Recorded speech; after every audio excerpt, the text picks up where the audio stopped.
Baiklah, bismillahi, assalamualaikum warahmatullahi wabarakatuh. Alhamdulillahirabbil alamin, wabihi nasta'inu ala umuri dunya waddin, wassalatu wassalamu ala asyrafil anbiya'i wal mursalin, wa ala alihi wa ashabihi ajma'in, amma ba'du. Ustazah harapkan semuanya dalam keadaan baik, sehat walafiat lahir maupun batin, agar kalian senantiasa masih bisa mengikuti materi pembelajaran apa yang saya sampaikan ini, ya. Dan ya mari kita sama-sama untuk bekerja keras, ya, karena Ustazah tahu mata pelajaran Ustazah ini adalah suatu mata pelajaran yang memang banyak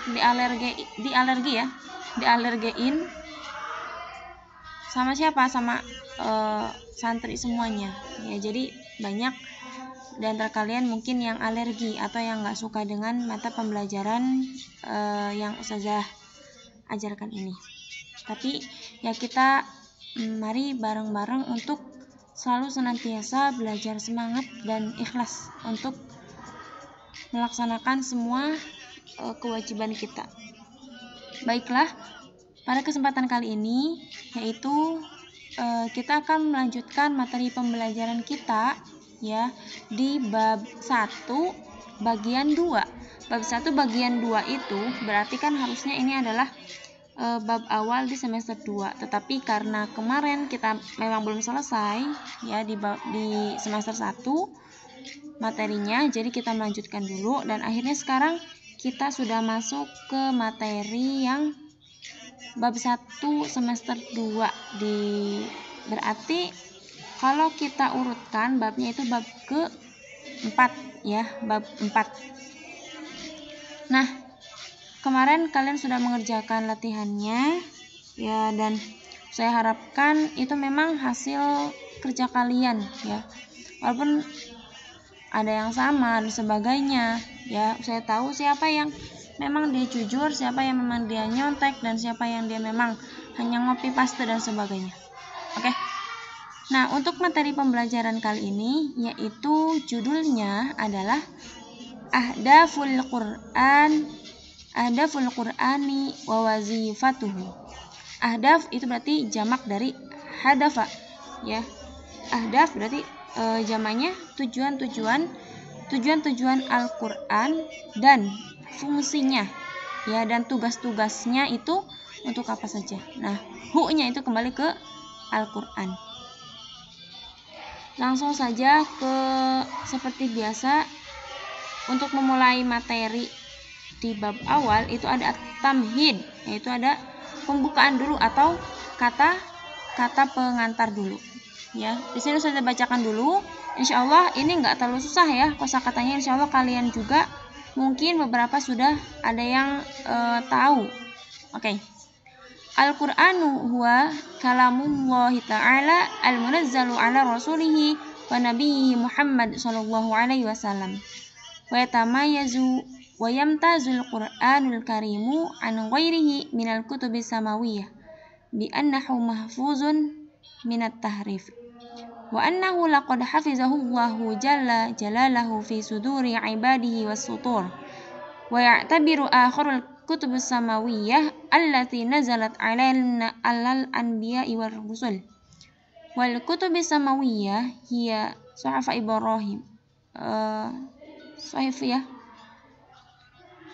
Ibrahim waz zabur wat taurah wal injil wa kama annahu khalin minal akhta'i wa bada aktsaru wa ya'idu aktsarul kutub raqiyan min haitsul qimah lughawiyah wa diniyah wa jatami'ul Qur'anul Karim baina suturihi ayat tamtazu bil bayani wal fasahati wal balaghah yadumul Qur'anul Karimu baina safhatihi 30 juz'an tahtawi ala mi'ati wa arba' asyrah surah musannafah ila makiyah wa madaniyah wa jaa hadat tasnif bi i'timadi ala al-makan allazi nazalat biha sur ala sayyidil mursalin Muhammad sallallahu alaihi wasallam wa istamarra nuzulul Quran Karim khilal 23 sanah. Nah, jadi pembukaan di sini kita masih membicarakan tentang Al-Quran. Tujuan Al-Quran, diciptakannya Al-Quran, yaitu adalah untuk apa? Ini sebenarnya masih berkaitan dengan bab-bab yang sudah kita pelajari di minggu-minggu yang lalu, maupun itu secara online ataupun secara offline. Ya. Al-Quran adalah kalam Allah yang diturunkan atau diwahyukan kepada Nabi Muhammad SAW. Dan Al-Quran berbeda dengan kitab samawi, ya, yang pernah saya jelaskan. Kitab samawiyah yaitu berarti kitab yang turun sebelum Al-Quran, yaitu apa saja? Taurat, Zabur, Injil, ya. Kemudian apa lagi? Nah itu, ya. Mengapa berbeda? Karena Al-Quran itu mendapat penjagaan spesial khusus, ya, mahfuzun minat tahrif, dan dia tuh terjaga dari penyimpangan atau pemalsuan, ya, spesial dari Allah melalui perantara hambanya, yaitu dengan cara memudahkan mereka dalam menghafal dan mengingatnya. Dan Al-Quran akan selamat dari penyelewengan dan perubahan juga dari kesalahan-kesalahan, ya, kesalahan penambahan, pengurangan, penyimpangan, dan sebagainya. Al-Quran dianggap sebagai penutup kitab-kitab samawi yang telah diturunkan kepada Nabi dan Rasul dahulu. Nah, tadi kitab samawi ini, ya. Nah, kemudian Al-Quran juga dihitung sebagai kitab yang memiliki gaya bahasa yang tinggi. Nah, di sini apa saja katanya? Gaya bahasa yang tinggi, kemudian dan isinya tentang agama Islam yang berharga. Al-Quran di dalamnya mencakup ayat-ayat dan yang penuh dengan ilmu bayan, penjelasan ilmu fasahah, ya, fasah, jelas, dan ilmu yang balaghah, gaya bahasanya banyak, balaghah. Kemudian dan dengan ini dari gaya bahasanya dapat mengungguli kitab-kitab terdahulu. Al-Quran yaitu dari awal sampai akhir berjumlah 30 juz yang mencakup 124 surat yang terdiri dari surat Makkiyah dan Madaniyah, ya. Surat Madani itu kalian sudah belajar apa itu surat Madaniyah, apa surat Makkiyah, ya. Kalau surat Makkiyah berarti itu adalah surat yang diturunkan sebelum hijrah, Rasulullah hijrah. Madaniyah berarti surat-surat yang diturunkan setelah Rasulullah hijrah ke Madinah, ya. Nah, biasanya kan ada ciri-cirinya tuh. Makkiyah itu surat-suratnya pendek-pendek. Nah, kemudian Madaniyah suratnya panjang-panjang. Biasanya di surat Al-Madaniyah itu banyak diawali dengan ya ayuhan nasu, ya ayuhan nasu, ya. Nanti lebih jelasnya kalian belajar di ilmu apa ya berarti? Ya sama ya, tafsir Quran juga ada atau ulumul Quran juga ada tentang Makki wal Madani, ya, penjelasan tentang Makki wal Madani. Nah, itu baru pembukaannya, ya, at-tamhid. Nah, kemudian di sini juga diperjelas dengan adanya surat Al-A'raf ayat 156 apa? A'udzubillahi minasyaitonirrajim. Wa rahmati wasi'at kulla syai' fasa'aktubuha lillazina yattaqun wa yu'tuna zakata wallazina hum biayatina yu'minun. Apa katanya? Dan rahmatku, wa rahmati, rahmatku, wasi'at kulla syai', itu sangat luas, ya, melampaui sesuatu atau meliputi segala sesuatu. Fasa'aktubuha lillazina yattaqun, maka akan aku tetapkan, ya, akan saya tulis, akan saya benar-benar tetapkan lillazi, untuk orang-orang yattaqun, yang bertakwa, wa yu'tuna zakat, dan menjalankan zakat atau menunaikan zakat, wallazina hum biayatina yu'minun, dan orang-orang yang beriman kepada ayat-ayat kami. Yang maksud di sini berarti beriman atau kita mengimani, yakin akan Al-Quran tersebut. Ayat-ayat kami berarti kan ayat-ayat yang telah Allah tuliskan, karena Al-Quran itu perkataan dan arti itu memang datang dari Allah, beda dengan al-hadis, ya. Itu biasanya pengertiannya di mustalah hadis tuh, perbedaan Al-Quran, hadis, qudsi, dan sebagainya tuh di sana. Nah, di sini saya mencari tafsirnya, ya, kalau nggak salah ini tafsir dari Saudi, ya. Dan janganlah kami Jadikanlah kami bagian dari orang-orang yang Engkau muliakan di dalam hidup ini dengan beragam nikmat, jauh dari mara bahaya dan gemar berbuat baik, ya. Kemudian, dan masukkanlah kami ke dalam golongan orang-orang yang soleh yang Engkau jadikan surga di akhirat. Sesungguhnya kami telah bertaubat kepadamu dan kembali ke jalanmu, seraya mengakui kekeliruan kami. Allah Ta'ala berfirman, azabku akan aku timpakan kepada siapa saja yang aku kehendaki di antara mereka yang berbuat kesesatan, sedangkan rahmatku meliputi segala sesuatu yang ada di dunia. Tidak ada satupun makhluk yang tidak menerima rahmat, karunia dan kebaikan Allah. Kemudian aku akan menetapkan rahmatku di akhirat bagi orang-orang yang bertakwa kepada Allah dengan menjalankan perintah-perintahnya dan menjauhi larangan-larangannya, dan bagi orang-orang yang membayarkan zakat atas harta kekayaan mereka kepada orang-orang yang berhak menerimanya. Mustahik zakat berarti ya. Dan juga kami orang-orang yang beriman kepada ayat-ayat kami, ya. Jadi bagi orang-orang yang tidak beriman kepada ayat-ayat Allah, pada Al-Qur'an, itu ada azab dan siksanya tersendiri.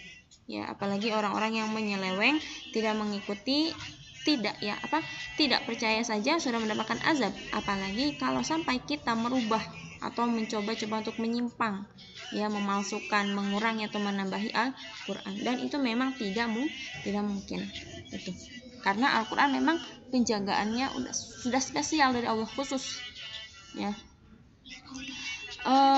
Nah, jadi di mata pembelajaran kali ini yaitu kita mulai tadi ya, poin pertama ahdaful Qur'anul Karim. Tadi kan ada ahdaful Qur'an wa wazifatuhu. Berarti sekarang ahdaful Qur'anul Karim, tujuan-tujuan Al-Qur'anul Karim itu adanya Al-Qur'an itu untuk apa aja sih tujuannya?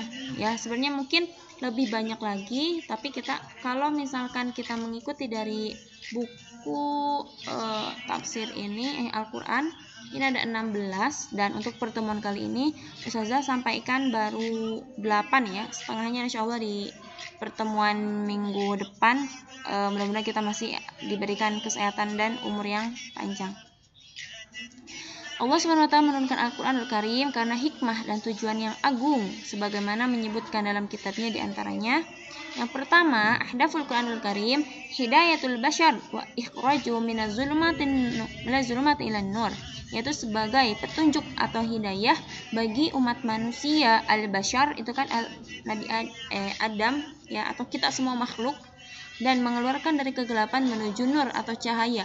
Seperti yang pernah kita bahas pada kesempatan di bab sebelumnya, ya, itu adalah menumbuhkan manusia baru, menjadikan manusia baru yang tadinya jahil menjadi Islamiyah. Ya, sama ini berarti mengeluarkan manusia dari kegelapan menuju cahaya atau yang jalan terang menerang, mengeluarkan dari kebodohan masa jahiliyah menjadi masa keislamiah. Itu sebagai petunjuk pertama ya, ini sebagai petunjuk. Nah, dalilnya itu di sini ada surat Al-Maidah ayat 15 sampai 16. A'udzubillahi minasyaitonirrajim. Qad ja'akum minallahi nurun wa kitabun mubin yahdi billahi man ittaba'a ridwanahu subulas salam wa yukhrijuhum minaz zulumati ilan nur biiznihi wa yahdihim ila siratal mustaqim. Mungkin di ayat-ayat yang lain pun banyak ya yang menjelaskan bahwasanya Al-Qur'an sebagai petunjuk bagi umat manusia. Sungguh telah datang kepadamu cahaya dari Allah, ya, dan kitab menjelaskan dengan kitab itulah. Nah, kitab yang dimaksud adalah Al-Quran. Allah memberikan petunjuk kepada orang yang mengikuti keridhoannya ke jalan keselamatan, dan dengan kitab itu pula Allah mengeluarkan orang itu dari gelap gulita kepada cahaya dengan izinnya. Karena sesuatu jika bukan karena izin Allah itu tidak akan pernah terjadi, ya, dan menunjukkan ke jalan yang lurus atau ihdinas siratal mustaqim, ya. Itu kan ada juga doa tuh, tunjukkanlah kami ke jalan yang lurus. Jadi salah satunya tujuan Al-Qur'an itu ada, ya, dihadirkan, yaitu selain sebagai pedoman hidup manusia, yaitu sebagai petunjuk bagi manusia dan mengeluarkan manusia dari zaman jahiliyah ke zaman yang Islamiyah. Oke, itu yang pertama. Kemudian yang kedua, li'inzalil asai wal bashir al-mu'minin, sebagai pengingat, ya, bagi orang yang bermaksiat dan kabar gembira bagi orang yang mukmin, ya. Makanya ketika orang bermaksiat itu kadang hukumannya atau dosa-dosanya itu sebenarnya sudah tertera di dalam Al-Qur'an ya. Di sini dijelaskan dalam surat Al-Kahfi ayat 1 sampai 2. Alhamdulillazi anzala 'ala 'abdihil kitaba wa lam yaj'al lahu 'iwaja qayyiman liyundhira ba'san shadidan min ladunhu wa yubashshiral mu'minin allazina ya'maluna sholihati anna lahum ajran hasana. Nah, ini saya sedikit menjelaskan secara cepat ya, mohon maaf karena mengejar waktu juga, tapi semoga kalian paham ya. Kalau tidak paham, saya mohon dengan sangat silakan japri ustazah, ditanyakan secara langsung gitu ya. Segala puji bagi Allah yang telah menurunkan kitab Al-Quran kepada hambanya, dan dia tidak menjadikan bengkok sebagai bimbingan yang lurus. Maksudnya apa? Al-Quran itu benar-benar tidak dijadikan bengkok di sini. Maksudnya dia tidak ada penyimpangan, tidak akan dibelokkan kemanapun karena tujuannya lurus ya. Tidak penyimpangan, penambahan, pengurangan dan sebagainya. Untuk memperingatkan akan siksa yang sangat pedih. Biasanya kan ada innallaha syadidul azab, syadidul iqab ya. Itu untuk siksa yang sangat pedih dari sisinya, dan memberikan kabar gembira kepada orang-orang mukmin yang mengerjakan kebajikan bahwa mereka akan mendapat balasan yang baik ya. Atau kalau dalam surat apa tuh? Faman ya'mal mithqala dzarratin khairan yarah wa man ya'mal mithqala dzarratin syarran yarah. Nah, kebaikan sebiji zarah pun akan dibalas sama dengan keburukan kebalikannya.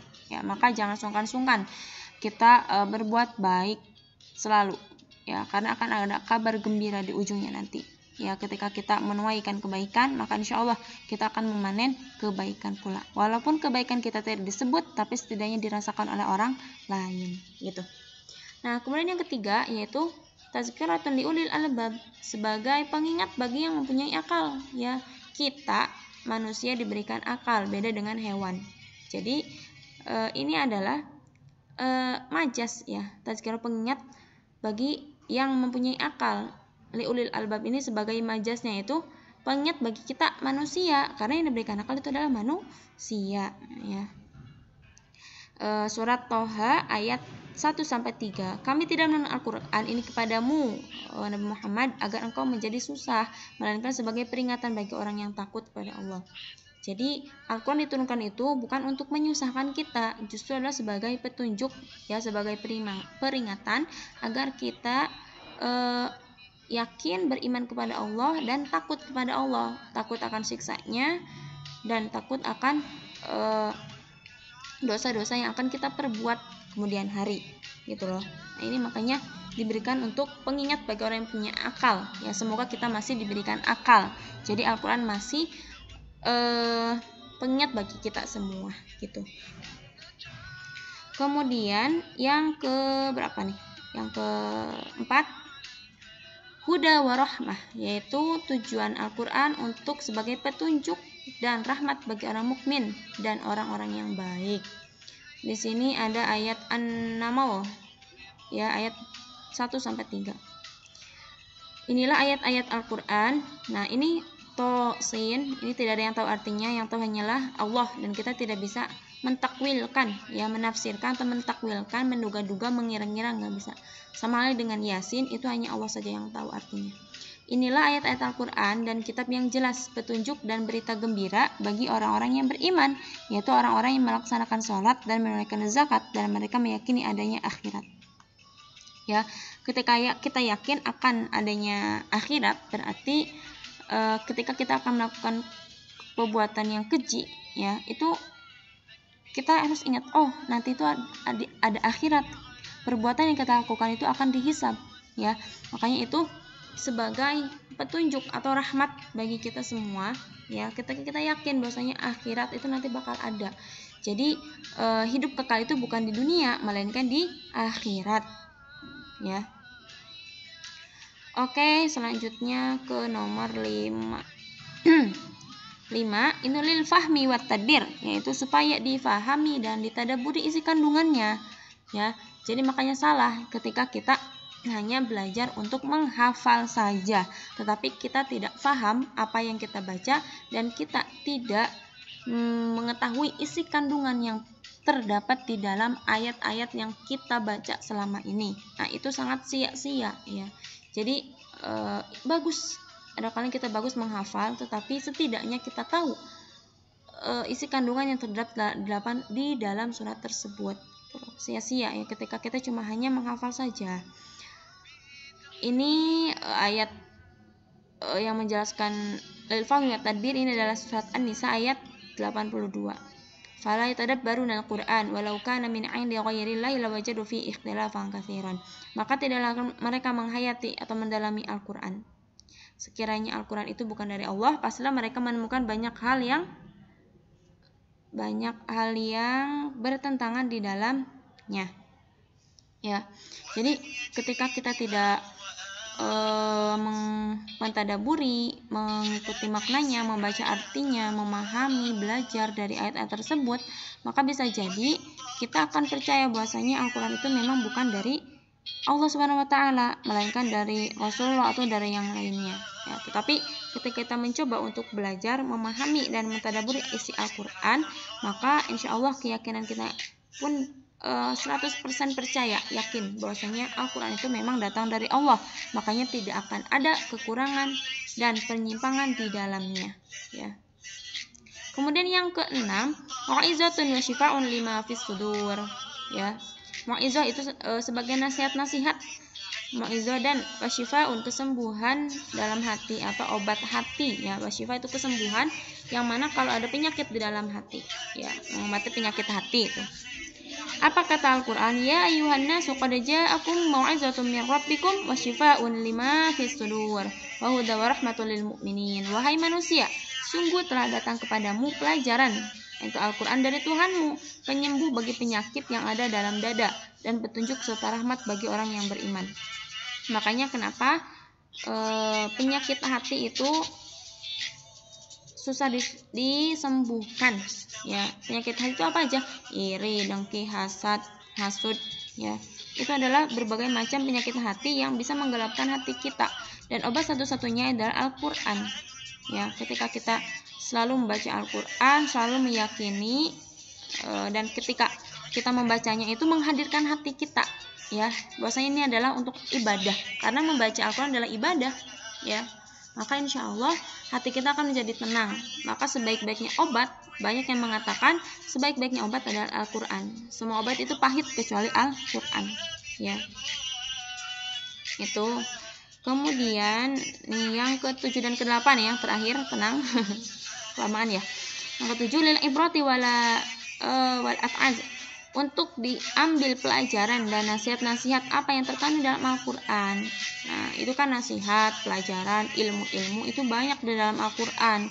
Ya, sebenarnya dari mulai ilmu fisika, biologi, ilmu hitung itu sebenarnya ada dalam Al-Quran. Kalau kita mau mencari, kita mau meneliti ya. Dan sayangnya sekarang itu banyak dari kita hanya ingin dapat transferan ilmu, tidak mau mencoba mencari ilmu tersebut. Ini dalam surat Yusuf ayat 111. Sungguh pada kisah-kisah mereka itu terdapat pengajaran bagi orang yang mempunyai akal. Al-Quran itu bukanlah cerita yang dibuat-buat, tetapi membenarkan kitab-kitab yang sebelumnya, menjelaskan segala sesuatu dan sebagai petunjuk bagi rahmat bagi orang-orang yang beriman. Jadi kisah-kisah dalam Al-Quran, hikayat-hikayat, cerita-cerita itu tidak bohong, yaitu memang asli ada, dan untuk membenarkan kesalahan apa yang terjadi di dalam kitab-kitab terdahulu. Soalnya kan kitab-kitab terdahulu itu banyak yang menyimpang ya. Jadinya itu untuk memperkuat Al-Quran, menyempurnakan Al-Quran gitu ya. Jadi kita bisa mengambil ibroh dan manfaat dalam Al-Quran tersebut. Oke, yang terakhir ya, sebenarnya sampai 16 tapi sudah potong dulu sampai nomor 8. Yang ke-8 lil hukmi bih, yaitu sebagai landasan pengambilan hukum. Nah, jadi hukum-hukum yang ada di masyarakat kita sekarang itu kita ambil, bukan kita ya, berarti ulama-ulama terdahulu kita ambil dari Al-Quran. Inna anzalna ilaikal kitaba bil haqq litahkuma bainan nas bima arakallah wa la takun lil khainina khusima. Sungguh kami telah menurunkan kitab Al-Quran kepadamu, membawa kebenaran agar engkau mengadili antara manusia dengan apa yang telah diajarkan Allah kepadamu, dan janganlah engkau menjadi penentang orang yang tidak bersalah karena membela orang yang berkhianat. Nah, sekarang ini sudah mulai terjadi di zaman sekarang ini, ya. Banyak orang atau mungkin di negara kita ini pemerintah, ya, di jajaran pemerintahan itu banyak yang melindungi yang salah, ya, dan menghakimi orang yang benar. Tetapi jangan takut karena kebenaran akan tetap muncul walaupun itu ada waktunya, ya. Sebuah kebenaran tidak akan salah dengan memang orang yang bersalah, ya. Kalaupun tidak dinampakkan di dunia, maka insya Allah Allah akan nampakkan di akhirat kelak. Jadi jangan takut ketika kita melakukan sesuatu yang benar, tetapi jangan merasa sok benar juga, ya. Jadi hukum-hukum itu banyak yang lebih pemerintah mungkin, ya, banyak hukum-hukum yang diambil sendiri atau menggunakan hukum negara tetapi menghindari hukum Islam, ya, hukum agama atau hukum di dalam Al-Quran. Padahal ketika kita melaksanakan hukum dengan berdalih atau kembali ke Al-Quran, itu insya Allah negara kita sejahtera. Tapi sayangnya mungkin di masa sekarang ini karena kita sudah akhir zaman, ya, banyak-banyaklah beristighfar seperti apa yang disampaikan oleh almarhum Syekh Ali Jaber, ya, bahwa kita senantiasa harus selalu beristighfar dimanapun kita berada. Nah, oke. Nih, nastamiru fil liqa'i tali. Kita akan lanjutkan, kita bertemu lagi di pertemuan yang selanjutnya, di apa yang akan datang. Ya, Ustazah harap tidak di-skip karena ini adalah sebuah ilmu, ya, ilmu yang mesti kalian pelajari, kalian tahu, ya. Insya Allah ini bermanfaat bagi kita semua. Dan sama Ustazah pun masih belajar, sama-sama belajar. Ketika ada kesalahan yang saya sampaikan, silahkan sampaikan langsung kepada Ustazah biar Ustazah bisa belajar lagi dan memperbaiki, ya. Tapi mungkin itu saya dari Ustazah. Nomor 9 sampai nomor 16 kita lanjutkan di pertemuan yang akan datang. Syukran ala husni ihtimamikum. Wassalamualaikum warahmatullahi wabarakatuh.